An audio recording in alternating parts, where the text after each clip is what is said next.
Lanjut ke modul yang ke-7, bingkai Ethernet, enkapsulasi Ethernet. Modul ini dimulai dengan pembahasan teknologi Ethernet termasuk penjelasan tentang sublayer, MAC, dan bidang frame Ethernet. Ethernet adalah salah satu dua teknologi LAN yang digunakan saat ini. Yang lainnya adalah LAN nirkabel, WLAN, Ethernet menggunakan komunikasi kabel, termasuk twisted pair, link serat optik, dan kabel koaksial. Ethernet berbasis pada lapisan data link dan lapisan fisik. Ini adalah keluarga teknologi jaringan didefinisikan dalam standar IEEE 802.2 dan 802.3. Ethernet mendukung bandwidth data berikut: 10 Mbps, 100 Mbps, 1000 Mbps, 1 Gbps, 10.000 Mbps, 10 Gbps, 40.000 Mbps, 40 Gbps, 100.000 Mbps, 100 Gbps. Seperti yang ditunjukkan pada gambar, standar Ethernet mendefinisikan protokol layer 2 dan teknologi layer 1. Sublapisan tautan data. Protokol IEEE 802 LAN atau MAN termasuk Ethernet menggunakan dua lapisan terpisah berikut dari lapisan data link untuk beroperasi. Mereka adalah Logical Link Control LLC dan Media Access Control MAC, seperti yang ditunjukkan pada gambar. Ingatlah bahwa LLC dan MAC memiliki peran berikut: lapisan data link, sublapisan LLC, dan sublapisan MAC. Sublapisan MAC bertanggung jawab untuk enkapsulasi data dan akses media. Bidang bingkai Ethernet. Ukuran frame Ethernet minimum adalah 64 bit. Maksimum yang diharapkan adalah 1518 bit. Ini mencakup semua bit dari bidang alamat MAC, tujuan melalui bidang frame check sequence FCS. Bidang pembukaan tidak disertakan saat menjelaskan ukuran bingkai. Catatan: ukuran frame mungkin lebih besar jika persyaratan tambah disertakan seperti penandaan VLAN. Pembedaan VLAN berada di luar cakupan khusus ini.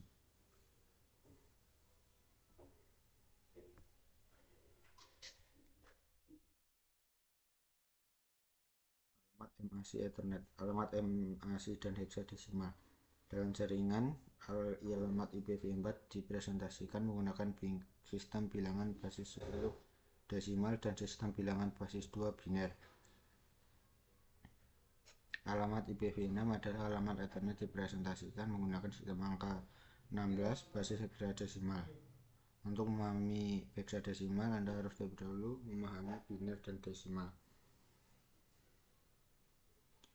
Alamat MAC Ethernet. Dalam LAN Ethernet, setiap perangkat jaringan terhubung ke media bersama yang sama. Alamat MAC digunakan untuk mengidentifikasi perangkat sumber dan tujuan fisik NIC pada segmen jaringan lokal. Pemrosesan bingkai. Kadang-kadang alamat MAC disebut sebagai alamat yang terbakar BIA karena alamat tersebut dikodekan ke dalam memori hanya baca ROM pada NIC.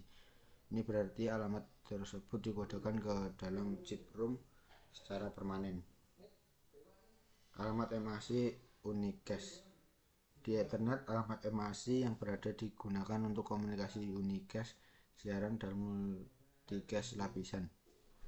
Alamat MAC unicast adalah alamat unik yang digunakan ketika sebuah frame dikirim dari satu perangkat transmisi ke satu perangkat tujuan. Siarkan alamat MAC. Bingkai siaran Ethernet diterima dan diproses oleh setiap perangkat di LAN Ethernet. Fitur siaran Ethernet adalah sebagai berikut. Ia memiliki alamat MAC tujuan FF, FF, FF, FF, FF, FF, dan heksadesimal dalam 48 biner. Itu membanjiri semua port switch Ethernet kecuali port masuk, yaitu tidak diteruskan ke router. Alamat MAC multicast. Frame multicast Ethernet diterima dan diproses oleh sekelompok perangkat di LAN Ethernet yang termasuk dalam grup multicast yang sama. Fitur multicast Ethernet sebagai berikut. terdapat alamat MAC tujuan 010005. Bila data dikembalikan pada paket multipass IPv4 dan MAC tujuan 33-34. Bila data yang dienkapsulasi adalah paket multipass IPv6.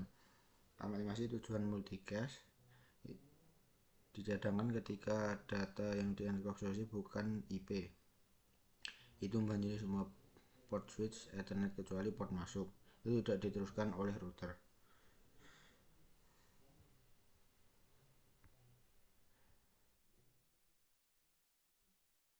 Tabel alamat MAC ganti dasar-dasar. Sekarang setelah Anda mengetahui semua tentang alamat MAC Ethernet, sekarang saatnya membahas tentang bagaimana switch menggunakan alamat ini untuk meneruskan atau membuang frame ke perangkat lain di jaringan. Periksa alamat MAC sumber. Setiap frame yang memasuki saklar diperiksa untuk mengetahui informasi baru yang dipelajari. Hal ini dilakukan dengan memeriksa alamat MAC sumber frame dan nomor port tempat frame memasuki switch. Catatan jika MAC sumber memang ada dalam tabel, tapi pada port yang berbeda, switch akan memperlakukannya sebagai entry biru. Entry tersebut digantikan menggunakan alamat MAC yang sama, tetapi dengan nomor port yang lebih baru.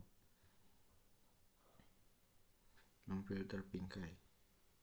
Pada switch menerima frame dari perangkat yang berbeda, switch pada mengisi tabel alamat MAC dengan memberikan alamat MAC sumber ke setiap frame.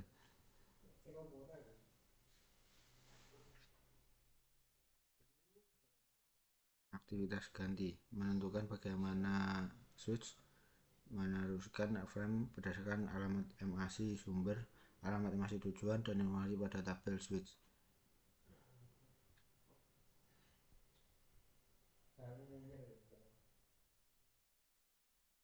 Beralih ke metode penerusan. Metode penerusan bingkai pada Cisco Switch Cache.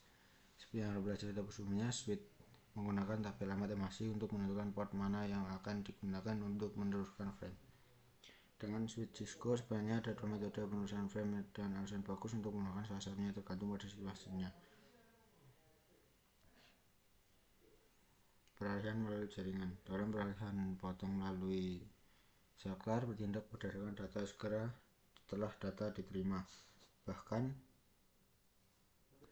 jika transmisi belum selesai, switch melakukan buffering pada frame secukupnya untuk membaca alamat MAC tujuan sehingga dapat menentukan ke port mana ia harus memberikan data. Peralihan maju cepat. Peralihan maju cepat menawarkan tingkat latensi rendah. Peralihan bebas fragmen. Dalam peralihan bebas fragmen, saklar menyimpan 64 bit pertama bingkai sebelum meneruskannya. Buffer memori pada saklar. Switch Ethernet mungkin menggunakan teknik buffering untuk menyimpan frame pada sebelum meneruskannya. Buffering juga dapat digunakan pada saat pelabuhan tujuan sedang sibuk karena kemacetan. Pengaturan duplex kecepatan. Dua pengaturan paling dasar pada switch dan bandwidth terkadang disebut sebagai kecepatan dan pengaturan duplex untuk masing-masing port switch. Ada dua jenis duplex yang digunakan untuk komunikasi pada jaringan Ethernet. Satu full duplex dan half duplex.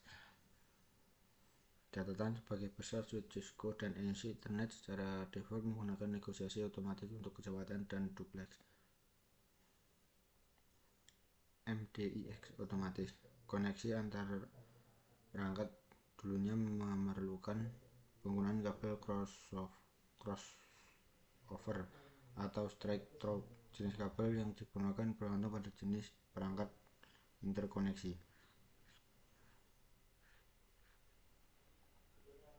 Mungkin itu saja yang dapat saya sampaikan.